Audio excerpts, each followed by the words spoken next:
অতিরিক্ত বৃষ্টিতে আমাদের অনেক বড় ক্ষতি হয়ে গিয়েছে। আসসালামু আলাইকুম, কেমন আছেন সবাই? কিছুদিন যাবৎ ধরে অতিরিক্ত খুবই বৃষ্টিপাত হচ্ছে। এজন্য আমাদের অনেক কিছুই ক্ষতি হয়ে গিয়েছে। তো চলুন দেখা যাক যে কি ক্ষতি হয়েছে।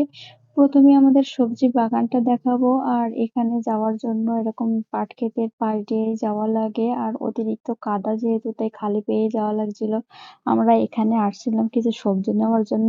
আর এসেই দেখি এই অবস্থা। মাচা মানে বাঁশসহ ভেঙে নিচে পড়ে গেছে। যেহেতু অনেক বৃষ্টি হচ্ছে, মাটি নরম হয়ে বাঁশগুলা ভেঙে গিয়েছে। আর বাঁশ ভেঙে যাওয়ার কারণে সবগুলা মাচা তরিতরকারি সবই ভেঙে গিয়েছে। আর এখানে গাছে সব নতুন ফুল এসেছে, যা বৃষ্টিতে অনেক ক্ষতি হয়ে গিয়েছে।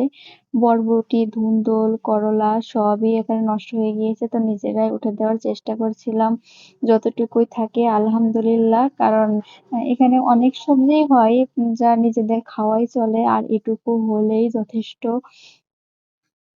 আর বৃষ্টিতে সবকিছুর সতেজতাই যেন বৃদ্ধি পায়। এখানে যে পুঁইশাকের পাতাগুলা ছিল সেগুলো অনেক বড়, আর বৃষ্টি হওয়ার কারণে সেগুলো আরো বড় হয়ে উঠছে দেখতে মাশাআল্লাহ। আর এই পুঁইশাকের নানান ধরনের উপকারিতা রয়েছে, বাত হজম, গ্যাস সহ নানা ধরনের সমস্যা দূর করে। এর একটা ভিডিও, একটা রিলস শর্ট ভিডিও আপলোড করেছি একটা ভিডিওতে। আর ভিডিওটি ভালো লাগলে অবশ্যই শেয়ার করবেন।